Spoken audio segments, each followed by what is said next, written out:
Hello everyone, good evening to you all. मैं हूं Shashi are Sharma और आप देख रहे हैं आपका अपना यूट्यूब चैनल आरजे लर्निंग। दोस्तों, इस वीडियो में देखेंगे class 10th mathematics chapter number first, that is real number का एक्सरसाइज 1.1 का सॉल्यूशन। तो चलिए देखते हैं इस एक्सरसाइज के क्वेश्चन को कैसे सॉल्व करेंगे। आइए, पहला क्वेश्चन है express each number as a product of prime factors। It means प्रत्येक नंबर को हमें प्राइम फैक्टर के फॉर्म में क्या करना है, लिख देना है। तो आइए सबसे पहला क्वेश्चन हम लेते हैं। पहला क्वेश्चन है हमारा 140। ओके, तो हम क्या करेंगे, सिंपल सा इसका प्राइम फैक्टर लिखेंगे। तो आइए देखते हैं, यहाँ लिखेंगे 140। 140 का अगर जो हम प्राइम फैक्टर लिखें तो यह 140 जो होगा किस नंबर से डिविजिबल होगा। ओके, तो नंबर कौन सा हम देखेंगे, तो सबसे पहले प्राइम नंबर की ही बात करेंगे। अगर जो वैसे देखें तो ये नंबर 2 से भी डिविजिबल है, 4 से भी डिविजिबल है, 5 से भी डिविजिबल है, लेकिन हमें देखना क्या है, स्मॉलेस्ट प्राइम नंबर कौन सा है जिससे यह नंबर डिविजिबल है। तो चलिए, सबसे पहला प्राइम नंबर हमको मिलता है 2। तो 2 से अगर जो इसको डिवाइड करते हैं तो 2 7 जा 14 और 0। अब देखेंगे 70 जो है किस स्मॉलेस्ट प्राइम नंबर से डिविजिबल है। तो देखिए, अगर जो 70 की बात करें तो 70 भी 2 से डिविजिबल है, यानी ये हो जाएगा 35। 35 किस प्राइम नंबर से डिविजिबल है, तो अगर जो हम देखें तो स्मॉलेस्ट प्राइम नंबर मिलेगा, 2 से तो डिविजिबल होगा नहीं, 3 से भी डिविजिबल नहीं है, 4 से भी नहीं है, 5 तो 5 से ये क्या है, डिविजिबल है। 5 7 जा 35। ओके, तो अब अगर जो ये 7 जो है एक प्राइम नंबर है जो केवल और केवल 7 से डिविजिबल होगा। तो चलिए 7 से भी इसको डिविजिबल बना देते हैं हम, 7 1 जा 7। ओके, तो हम 140 को लिख सकते हैं किस फॉर्म में, 2 इंटू 2 इंटू 5 इंटू 7, यानी इसको प्रोडक्ट ऑफ प्राइम नंबर्स के फॉर्म में हमने क्या कर दिया, एक्सप्रेस कर दिया। ओके, तो अगर जो ये दो नंबर एक ही है, ठीक है, तो इनको पावर के फॉर्म में लिख सकते हैं, यानी 2 का पावर 2 इंटू 5 इंटू क्या 7, that is our answer. Okay, is that clear. तो चलिए, अगर जो हम देखें इसमें नेक्स्ट क्वेश्चन की बात करते हैं, तो वह नेक्स्ट क्वेश्चन हम ले लेते हैं, ये थर्ड नंबर। ओके, तो थर्ड नंबर जो है हमारा, तो हम ऐसे फिर से इसको लाइनिंग कर लेंगे, यानी यहां पर लिखेंगे 3 8 2 5। यानी अब देखें कि यह नंबर किस स्मॉलेस्ट प्राइम नंबर से डिविजिबल है। तो अगर जो हम चेक करें, ये हो गया क्या, 3 और 8, 11 11 और 7 18, यानी 3 से डिविजिबल होगा। तो चलिए, 3 1 जा 3, 3 2 जा 6, 3 7 जा और 3 5 जा क्या होता है 15। ओके, अब हम चेक करें कि ये जो नंबर है किस नंबर से फिर डिविजिबल होगा। तो फिर अगर जो हम चेक करें तो ये होगा 3 से डिविजिबल होगा। तो अगर जो 3 4 जा 12, 3 2 जा 6 और 3 5 जा क्या 15। अब किससे डिविजिबल होगा, तो 4 2 6 और 5 11 नहीं। अब ये डिविजिबल हो सकता है 5 से। तो 5 से अगर जो हम डिवाइड करते हैं तो 5 8 जा 40, 2 हुआ और 5, तो 5 5 जा 25। ओके, अब अगर जो हम देखें तो ये 5 से डिविजिबल है, तो फिर 5 से डिवाइड करते हैं इसको। 5 1 जा 5, 3 बचा, 5 7 जा, यानी 17। अब ये 17 जो है किससे डिविजिबल हो, ये खुद 17 से होगा। तो 17 1 जा 17। ओके, तो हमने इसको क्या कर दिया, फैक्टराइज कर दिया। अब हम लिख सकते हैं 3 8 2 5 को प्रोडक्ट ऑफ प्राइम नंबर्स के फॉर्म में। तो यहां पर हमने लिखा 3 इंटू 3 इंटू 5 इंटू 5 इंटू 17। अब ये 3 जो है ना 2 टाइम्स है, 5 जो है 2 टाइम्स है, तो इसको लिख सकते हैं 3 स्क्वायर इंटू 5 का square into 17, that is our answer. Is that clear? Okay, तो चलिए अब देखते हैं क्वेश्चन नंबर 4 को। ठीक है, यहाँ अगर जो 4 को लिखते हैं 7 4 2 9। अब इसका अगर जो हम फैक्टराइज करें तो सबसे पहले हम देखें तो 2 से तो डिविजिबल होगा नहीं, 3 से भी नहीं होगा, 7 से भी नहीं होगा, ठीक है, 11 से नहीं होगा। फिर से अगर जो हम आगे देखें तो हाँ, एक नंबर है 17, यह 17 से डिविजिबल होगा। तो 17 4 जा 68, 6 बचेगा, 2 आया, 17 3 जा 51, ठीक है, तो 11 हो गया। और फिर से अगर जो हम देखें तो 17 7 जा 17 साते 119 होता है, तो ये हो गया 7। अब यह 437 किस टेबल से डिविजिबल होगा? तो अगर जो हम देखें तो ये डिविजिबल होने वाला है 19 से।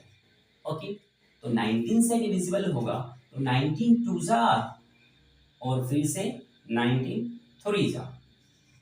ओके, तो ये अब अगर जो देखें तो ये 23, बस 23 से डिविजिबल होने वाला है, 23 1 जा 23। अब हम लिख सकते हैं 7 4 2 9 को product of prime numbers, that means 17 into 19 into क्या 23, that is our answer. Okay, तो मुझे उम्मीद है कि ये क्वेश्चंस आपको समझ में आ गए होंगे। मैंने इन दो क्वेश्चन को सॉल्व नहीं किया जो आप करेंगे। ओके, तो चलिए अब देखते हैं क्वेश्चन नंबर 2। आइए, क्वेश्चन नंबर 2 क्या है आप देखेंगे। Find the LCM and HCF of the following pair of integers and verify that. Verify क्या करना है? सबसे पहले क्वेश्चन में हमें जो नंबर्स दिए गए हैं उनकी एलसीएम फाइंड करने हैं और एचसीएफ फाइंड करने हैं। After that verify LCM into HCF, यानी product of LCM and HCF जो होगा इक्वल होगा प्रोडक्ट ऑफ टू नंबर्स, जो नंबर्स दिए गए हैं दोनों के प्रोडक्ट के इक्वल। ओके, तो चलिए हम देखते हैं इस क्वेश्चन को सॉल्व कैसे करेंगे। सबसे पहला क्वेश्चन अगर जो हम लें बाय प्राइम फैक्टराइजेशन,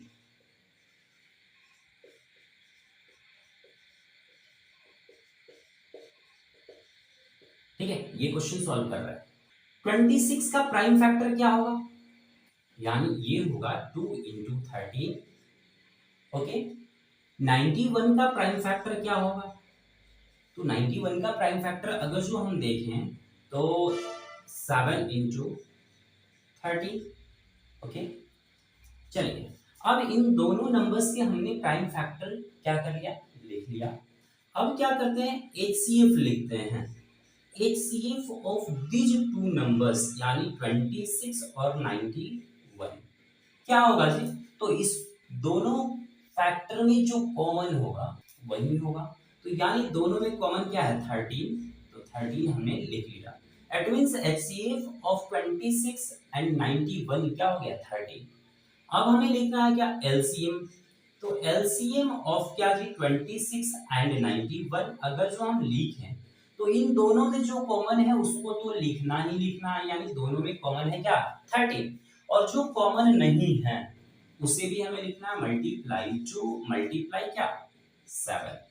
ओके, तो अगर जो हम इनको मल्टीप्लाई करें तो ये क्या होगा 182 होगा। यानी हमने एचसीएफ निकाला 13 और एलसीएम जो हमने निकाला क्या हुआ 182। ओके, तो एलसीएम और एचसीएफ हमने इजीली फाइंड कर लिया। अब हमें क्या करना है, वेरीफाई करना है। किसको वेरीफाई करना है? तो LCM into HCF is equal to product of two numbers. तो अगर जो एलसीएम और एचसीएफ को हम बोल देते हैं लेफ्ट हैंड साइड, ठीक है, लेफ्ट हैंड साइड अगर जो हम लिख दे इसका तो एलसीएम है इंटू क्या है एचसीएफ है। ओके, तो अगर जो यहाँ पर एलसीएम इंटू एचसीएफ हम लिखें तो अब देखिए एलसीएम क्या है इसका 182 इंटू एचसीएफ क्या है 13। अब इन दोनों का प्रोडक्ट लिखें, तो इन दोनों का प्रोडक्ट लिखेंगे तो ये 13 टू जा कितना होता है, तो 13 टू जा होता है 26। कि 6 कैरी कितना हुआ 2, 13 8 जा 104 और 2 कितना होता है 106, यहां लिखेंगे 6 कैरी कितना 10, 13 1 जा 13 और 10 20, यानी एलसीएम इनटू एचसीएफ का जो प्रोडक्ट आया 2366। ओके, अब चलिए अब हम लिखेंगे right hand side R H S. तो आर एच एस में क्या है, यहां है प्रोडक्ट ऑफ टू नंबर्स। तो प्रोडक्ट ऑफ टू नंबर्स कौन कौन से नंबर है, तो वह नंबर है 26 एंड 91। तो अब लिखिए आप 26 मल्टीप्लाई 91, इन दोनों का भी प्रोडक्ट करेंगे हम तो क्या आएगा 23 आएगा 66 आएगा। ओके, तो जब ये मिलेगा तो आप देखिए दोनों का रिजल्ट लेफ्ट हैंड साइड का और राइट हैंड साइड का दोनों का रिजल्ट क्या है सेम है ना, तो सेम है, hence left hand side, hence LCM into HCF is equal to product of two numbers।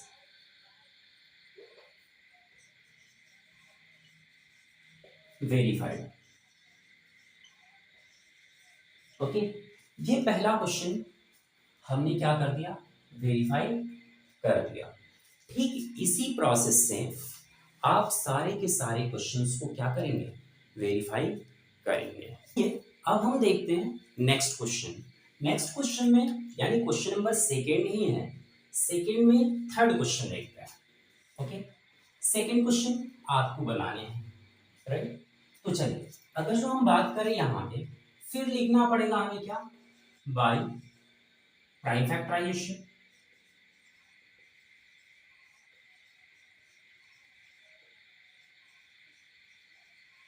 ठीक है, प्राइम फैक्टराइजेशन के अकॉर्डिंग अगर जो हम देखें 336 का प्राइम फैक्टर लिखें हम तो क्या लिखना पड़ेगा, देखिए 2 into 2 into 2 into 2 into 3 into 7। ठीक है, अगर 2 टू जा 4 4 टू जा 8 8 टू जा 16 16 3 जा क्या आता है 48 48 7 जा अगर जो करें तो 336 आएगा। ओके, अब देखिए इसको हम पावर के फॉर्म में भी लिख सकते हैं। ओके, तो यानी 2 का पावर लिख सकते हैं कितना टाइम्स है 4 टाइम्स 4 इंटू 3 इंटू क्या 7। ओके, अब आइए हम लिखेंगे 54 को। ओके, तो 54 को लिखेंगे तो 2 इंटू 3 इंटू 3 इंटू 3 यानी 3 3 जा 9 9 3 जा 27 27 2 जा 54। ओके, इसको भी एक्सपोनेंट के फॉर्म में लिख देंगे, पावर के फॉर्म में लिख देंगे, यानी 2 इंटू 3 पावर क्या 3। अब हमें क्या लिखना होगा यहाँ पर HCF। HCF तो HCF ऑफ 336 एंड 54, 336 और 54 का HCF अगर जो हम लिखें हम लिख देते हैं पूरा नहीं लिख देते हैं 336 एंड 54 का अगर जो HCF लिखे तो HCF होगा क्या, तो अभी देखते हैं इसमें क्या कॉमन है। ठीक है, तो कॉमन अगर जो हम देखें तो यहाँ पर मिनिमम पावर 1 है और यहाँ पर मिनिमम पावर 1 है, यानी 2 का मैक्सिमम पावर इस में क्या है 2 पावर 4, मिनिमम पावर 2 पावर 1। ठीक है, तो 2 पावर 1 हमने लिख दिया यानी 2 लिख दिया इंटू इसमें देखें 3 का पावर क्या है यहाँ 3 है और 3 का पावर क्या है 1, यानी 3 कॉमन है तो मिनिमम पावर लिखना है 3। ओके, अब देखिए 7 तो कॉमन है नहीं, हो गया 3 2 जा क्या हुआ 6, यानी HCF of 336 and 54 is 6। Okay, अब देखिए LCM अगर जो हम लिखें तो LCM ऑफ 336 एंड 54 यानी 336 और 54 का LCM लिखें तो कैसे लिखते हैं आप देखिए, यानी दोनों में क्या कॉमन है यानी 2 कॉमन है। ओके, 2 कॉमन है तो इसमें मैक्सिमम पावर लिखेंगे यानी 2 पावर 4 लिखना पड़ेगा हमें मल्टीप्लाई। अब 3 कॉमन है दोनों में तो 3 का पावर 3 लिखना पड़ेगा। 3 का पावर 3 लिखना पड़ेगा। कॉमन क्या नहीं मिल रहा है? 7। 7 अगर जो कॉमन नहीं मिल रहा है तो हमें मल्टीप्लाई में 7 कर देना होगा। अगर आप इसको मल्टीप्लाई करते हैं, इन सबको मल्टीप्लाई करेंगे तो आपको मिलेगा क्या? 3024। ओके, तो ये हमारा हुआ HCF और ये हमारा क्या हुआ? LCM। अब क्या करना है? वेरिफिकेशन करना है, यानी चेक करना है क्या? तो आइए नाउ अगर जो आप देखें तो सबसे पहले लेफ्ट हैंड साइड में हमारा क्या है? LCM into HCF। आइए लेफ्ट हैंड साइड लिख लेते हैं। Left hand side LCM into HCF। Okay, यहाँ पर LCM कितना है? तो LCM है 3024। 3024 और HCF कितना है? 6। मल्टीप्लाई करेंगे हमें क्या मिलेगा? तो मल्टीप्लाई करेंगे तो वह है 3 6 18 144। ओके, अब देखते हैं हम क्या? Right hand side RHS। Right hand side में क्या है? प्रोडक्ट ऑफ टू नंबर्स, यानी प्रोडक्ट ऑफ टू नंबर्स। तो दो नंबर्स क्या है? तो वो दो नंबर्स है 336 एंड 54। अगर जो आप इस दोनों को भी मल्टीप्लाई करेंगे ना तो मिलेगा क्या? 18144। इसका मतलब दोनों ही क्या आ गया? सेम आ गया, लेफ्ट हैंड साइड और right hand side. Hence LCM into HCF is equal to product of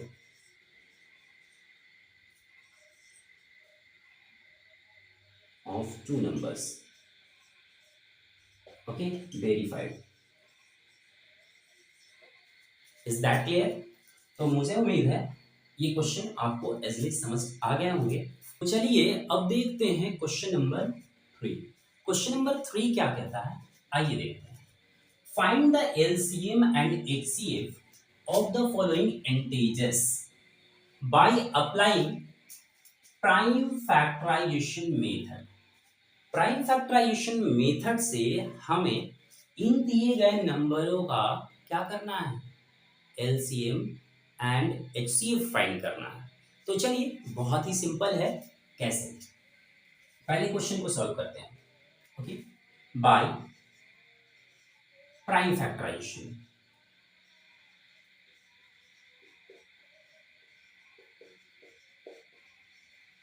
ठीक है, वी गेट, हमें क्या मिलेगा? तो अगर जो हम 12 का प्राइम फैक्टर लिखें तो हम लिख सकते हैं क्या? यहाँ पर 2 इंटू 2 इंटू 3। इसको क्या लिख सकते हैं? पावर के फॉर्म में 2 पावर 2 और इंटू क्या? 3। ओके, अब हमारे पास क्या है? 15। 15 को हम क्या लिख सकते हैं? तो 3 इंटू क्या? 5। ओके, यहाँ पर ये है, यहाँ पर ये है। फिर हम क्या? 21। 21 का प्राइम फैक्टर लिखें तो हम लिख सकते हैं 3 इंटू क्या? 7। ओके, अब हमने इन तीनों नंबर्स का प्राइम फैक्टर लिख लिया। प्राइम फैक्टर लिखने के बाद अब हमको क्या लिखना है? HCF ऑफ किसका? 12, 15 एंड 21। HCF कैसे फाइंड करते हैं? तो आप देखिए इन सभी में कौन सा नंबर जो है कॉमन है। ओके, तो कॉमन की बात करते हैं तो यहाँ देखेंगे 3, यहाँ देखेंगे 3, यहाँ देखेंगे 3। क्या और कोई नंबर कॉमन है? नहीं। तो 3 3 3 यानी तीनों में 3 3 3 मिल रहा है। तो यहाँ पर HCF जो होगा वह होगा क्या? 3।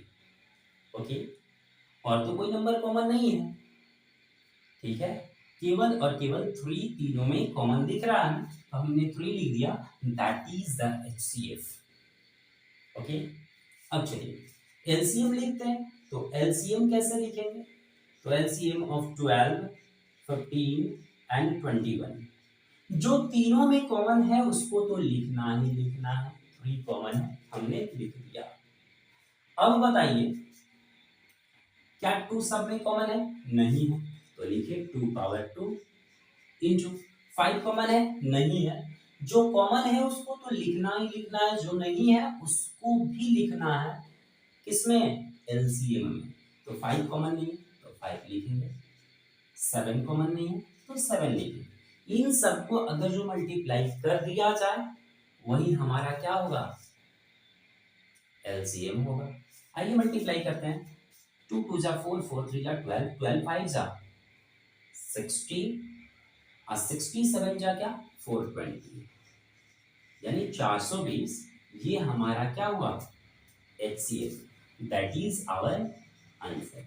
यहाँ है HCF और यहाँ है क्या, LCM। ओके, तो आप देख सकते हैं कितना इजली हम लोगों ने प्राइम फैक्टराइजेशन मेथड यूज करके LCM और HCF फाइंड किया।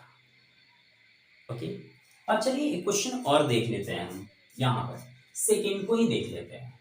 तो सेकेंड में भी हमें क्या करना है, सेम यही प्रोसेस अप्लाई करना है, प्राइम फैक्टराइजेशन मेथड। तो लिखेंगे यहाँ बाय प्राइम फैक्टराइजेशन,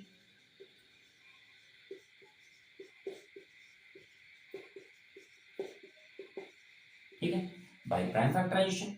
कैसे करना है, तो 17 का फैक्टर क्या होगा, आप जानते हैं 17 खुद प्राइम नंबर है, तो लिख सकते हैं यहाँ पर क्या 17 इंटू 1। 23 का फैक्टर क्या होगा, वाह 23 भी प्राइम नंबर है, तो लिखे 23 इंटू क्या 1। उसके बाद 29 अगर जो हम देखें तो 29 भी क्या है, प्राइम नंबर ही है, तो इसको भी लिख सकते हैं क्या 29 इंटू 1। अब बारी आती है हमें HCF लिखने की, तो HCF ऑफ क्या जी 17, 23 एंड 29, तो क्या होगा HCF, तीनों में क्या कॉमन दिख रहा है, कुछ कॉमन नहीं दिख रहा, लेकिन सब में हमने प्रोडक्ट के फॉर्म में लिखा है 1, तो तीनों में 1 कॉमन दिख रहा है, तो HCF हो गया 1। ओके, तो चलिए अब हमें लिखना क्या है, यहां पर देखें LCM लिखना है। तो LCM ऑफ 17, 23 एंड 29, तो LCM कैसे लिखेंगे, जो कॉमन है उसको तो लिखना ही होता है, तो कॉमन सब में क्या है 1, तो किसी नंबर में 1 का मल्टीप्लाई करेंगे तो वही नंबर आएगा, कोई दिक्कत नहीं, लिखने की जरूरत नहीं है। जो कॉमन नहीं है उसको भी लिखते हैं क्या 17 इंटू 23 इंटू 29, और इन सब का प्रोडक्ट करेंगे हम तो आएगा क्या 11,339, दैट इज आवर आंसर। एक LCM ये हुआ और HCF ये हुआ। Is that clear? मुझे उम्मीद है इस क्वेश्चन में आपको कोई डाउट नहीं रह गया होगा, ठीक है। अब देखते हैं question number 4। Okay, question number 4 क्या है देखेंगे, given that HCF of 306 and 657 is 9, then find LCM of 306 and 657। इन दोनों नंबर्स का HCF दिया हुआ है 9, तो हमें बताना है क्या LCM। ओके, चलिए गिवन में क्या है जी, given that HCF of two numbers 306 and 657 is equal to 9। Okay, LCM हमें क्या करना है, फाइंड करना है। we know that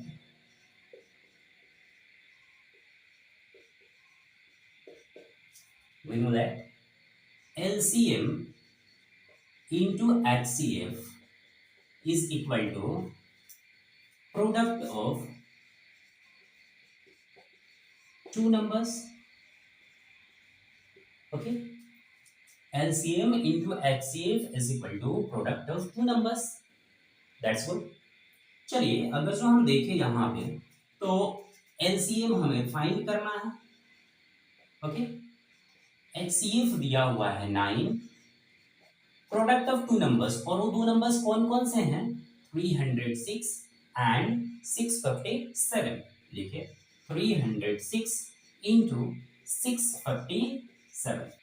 ओके, अब देखिए यहां हम लिख लेंगे LCM इज इक्वल टू, पहले से है 306 मल्टीप्लाई 657 डिवाइडेड बाय, एक बात बताइए 9 यहाँ पर क्या है मल्टीप्लाई में है, राइट साइड में भेजेंगे तो किस में हो जाएगा, डिवाइड, डिवाइडेड बाई क्या लिखेंगे, 9। अब इसको कैंसिल आउट करेंगे, मल्टीप्लाई करेंगे, जो आएगा वही एलसीएम होगा। ओके, आइए तो 9 से इसको कैंसिल आउट करते हैं, 9 से 9 3 जा 27, ओके 30 है, 3 बचा, 9 4 जा 36।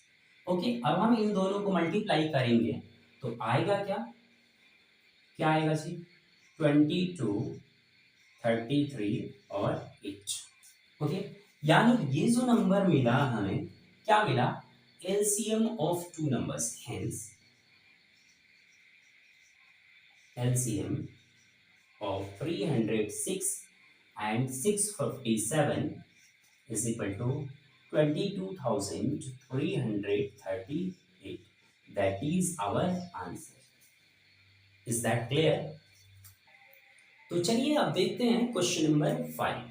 आइए क्वेश्चन नंबर 5 है क्या, check whether 6 power n can end with the digit 0। क्या 6 पावर n 0 से end हो सकता है, for any natural number in, किसी भी नेचुरल नंबर इन। ओके, तो इस क्वेश्चन का सॉल्यूशन लिखेंगे कैसे, आइए हम देखते हैं। यहां लिखते हैं हम सॉल्यूशन। ओके, अब देखें, if 6 power n end with the digit 0, कब होगा, then it must have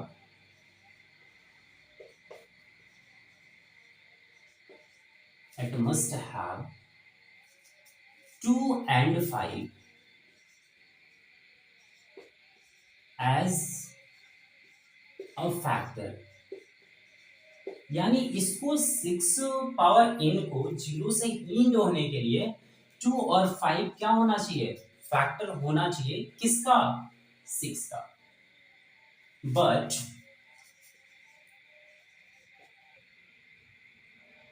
prime factor of 6 contains only 2 and 3। That means 6 power n is equal to 2 into 3 का पावर क्या, n। यानी यहां पर 2 का पावर क्या, n into 3 का पावर क्या है, n। बट यहाँ पर 2 तो है, लेकिन यहाँ 3 की जगह अगर जो 5 रहता या कोई और भी नंबर इसमें मल्टीप्लाई में 5 बार n हो जाता, समथिंग हो जाता, तो यह नंबर क्या होता, 0 से एंड हो सकता था। Okay, so 6 power n can never end with the digit 0। यही वजह है कि 6 पावर n कभी भी 0 से एंड नहीं हो सकता है। यानी 0 से एंड होने के लिए इस 6 के फैक्टर में क्या क्या होना चाहिए, 2 और 5 होने जरूरी है। यानी 2 and 5 इस 6 के फैक्टर में क्या चाहिए, होने चाहिए। आफ्टर दैट 6 पावर n क्या हो जाता, 0 से एंड हो जाता। That is your answer. Is that clear? तो चलिए अब देखते हैं क्वेश्चन नंबर 6। आइए क्वेश्चन नंबर 6 है क्या, explain why 7 into 11 into 13 plus 13 and 7 into 6 into 5 into 4 into 3 into 2 into 1 plus 5 are composite numbers. आपको बताना है कि ये दोनों नंबर कंपोजिट नंबर्स हैं कैसे। ओके, तो आइए देखते हैं कैसे कंपोजिट नंबर है। इसका सॉल्यूशन अगर जो हम लिखें तो बहुत ही इसके इजी स्टेप्स हैं। क्या क्या है। तो गिवन हमारे पास क्या है 7 इंटू 11 इंटू 13 प्लस क्या है 13। आप देखेंगे यहां से यहां तक तीनों नंबर्स क्या है प्रोडक्ट के फॉर्म में है, यानी एक ही नंबर है। और प्लस में यहाँ क्या 13 है, यानी दोनों नंबर्स में हम देखें तो 13 एज अ कॉमन फैक्टर, यानी दोनों नंबर में 13 क्या है कॉमन फैक्टर है। तो आप चलिए इसको कॉमन ले लेते हैं हम लोग। यहाँ हमने ले लिया 13 कॉमन, बचा क्या हमारे पास तो 7 इंटू क्या 11 प्लस में क्या बचा तो प्लस में बचा यहाँ पे 13 तो निकल गया तो 1 बचा। ओके, अब चलिए अब इसको सिंप्लीफाई करते हैं। यहाँ देखेंगे 13, अब देखिए यहाँ क्या है 7 इंटू 11 कितना तो 77 प्लस क्या 1। अब इसको और सिंप्लीफाई करते हैं। 13 इंटू क्या बचा हमारे पास 78। ओके, अब आगे देखिए इसको लिख सकते हैं 13 इंटू 2 इंटू 3 इंटू 13। गुड, अब देखिए यहाँ पे 13 टू टाइम्स है ना, तो आप लिख सकते हैं 13 का स्क्वायर इंटू 2 इंटू 3, यानी this number has more than 2 factor. इस नंबर के पास कितने फैक्टर हैं दो से अधिक है, 1 2 3 और एक मल्टीप्लाई कर दीजिए 4, 4 फैक्टर दिख गया ना, यानी 2 से अधिक हो गए। तो लिखेंगे आप it has more than 2 factor, 2 factors, so it is composite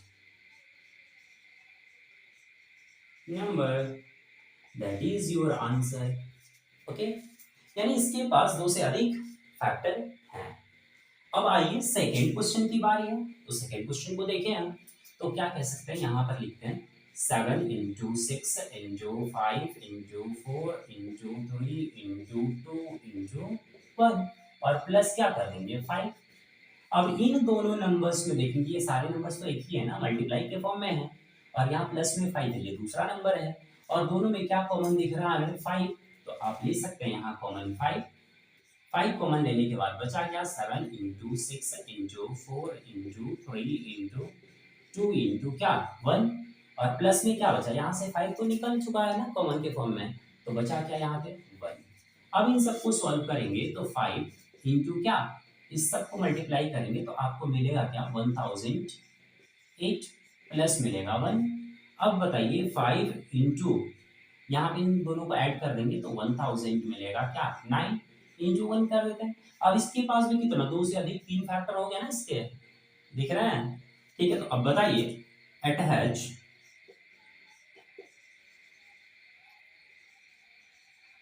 more than 2 factor, so it is composite number, that is your answer। तो चलिए अब देखते हैं हम question number 7, that is the last question of this exercise 1.1। Okay, आगे देखिए question number 7 कहता क्या है। There is a circular path around a spot field, एक स्पॉट फील्ड के चारों तरफ एक सर्कुलर पाथ है। Sonia takes 18 minutes to drive 1 round of the field, यानी सोनिया एक लड़की है जो पूरे एक राउंड यानी उस सर्कुलर पाथ को एक चक्कर लगाने में 18 मिनट्स टाइम लेती है, यानी ये हो गया हम लोग का सर्कुलर, और यहाँ से चलना शुरू करती है तो पूरा कंप्लीट 1 रेवोल्यूशन कंप्लीट करती है, तो वह 18 मिनट उसको क्या करता है टाइम लगता है इस 1 राउंड को कवर करने में। वाइल रवि टेक्स, रवि एक दूसरा लड़का है जो 12 मिनट लेता है द सेम, इसी डिस्टेंस को ट्रैवल करने में यानी 1 राउंड कंप्लीट करने में रवि कितना टाइम लगाता है जी, तो 12 मिनट लगाता है। Suppose they both start at the same point, यानी मान लीजिए कि दोनों ही एक ही पॉइंट से क्या कर रहे हैं चलना शुरू कर रहे हैं, एट द सेम टाइम एक ही समय में, and go in the same direction, और एक ही डायरेक्शन में दोनों चलना प्रारंभ करते हैं, स्टार्ट करते हैं। तो आफ्टर हाउ मेनी मिनट्स, तो कितने मिनट के बाद will they meet again at the starting point, तो कितने मिनट के बाद वह स्टार्टिंग पॉइंट पे मिल पाएंगे। ओके, तो आइए हम देखते हैं सॉल्यूशन इसका लिखेंगे कैसे। सिंस, कौन कौन है ये, Sonia and Ravi, Sonia and Ravi, Ravi moves in the same direction, यानी सेम डायरेक्शन में मूव करते हैं एंड सेम टाइम, और सेम टाइम में, ठीक है, सेम डायरेक्शन में मूव करते हैं एक ही समय में, सेम टाइम में। The method to find that the time when they will meet again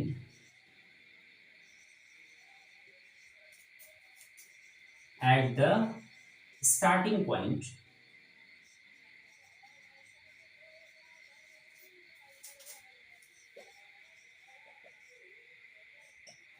is LCM of, क्या लीजिए, 18 एंड 12। तो हमें क्या करना होगा, फाइंड करना होगा 12 और 18 का LCM निकालना होगा। So factor of 18 is equal to क्या होगा, 2 इंटू 3 का square and 12 is equal to 2 power 2 into 3। Okay, LCM of 18 and 12 is equal to क्या, तो 2 पावर 2 इंटू क्या, 3 पावर 2 इज इक्वल टू क्या, 3 3 9 9 4 जा 36, यानी 36 मिनट्स के बाद ये दोनों ही स्टार्टिंग पॉइंट पे मिलेंगे। So they will meet again at starting point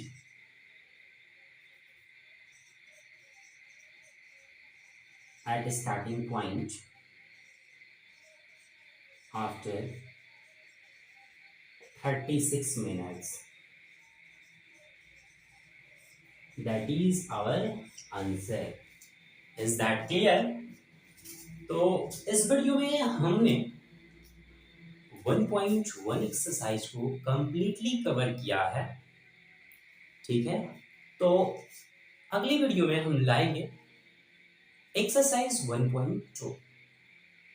okay, तो इस वीडियो में बस इतना ही, मिलते हैं फिर नेक्स्ट वीडियो में, तब तक के लिए bye, have a nice day, thank you.